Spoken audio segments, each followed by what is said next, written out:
लोगोफोर आंनि इउटुब चेनेलाव नोंथांमोनखौ फिन खनसे आंनि गोसो गोथारै बरायग्रोना लानाय जाबाय आरो लोगोसे क्रिसमास एन्ड निउ इयारनि गाहाम हामलायनायखौ बयनिसिमबो बावहरबाय।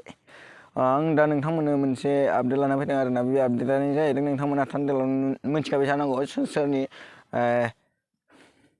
प्रिटि एन्ड ना बड'लेण्ड टाइगार बिसोर सानैनि गेजेराव गोबां बिदिनो मा नांलायलायनाय जागासिनो दं आरोना दासान्दि साननैसोनि आगोलाव नांलायलायनाय ना खुगाजों खुगा ओरैनो बेबा बे बेखौबा बे ना बायदिसिना बाथ्रा बुंनानै ना गोबां नांलायनाया नांलायबाय थादों आरोना।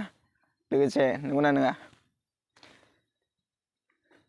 जाबायदि जावखायो आरोना जोंनि ना सासे मा बड'लेण्ड टाइगारा नंगौना नङा ओरैबायदि जावखायो मिनिनोसो ओंखारदों खनसे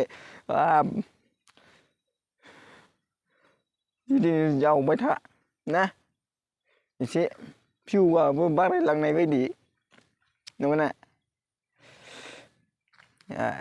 दा बर्थमान गोबां बिदिनो गावजों गाव नांलायलाय माबालाया ना भिउनि थाखायबा थ' जाबाय मिथिगोन ना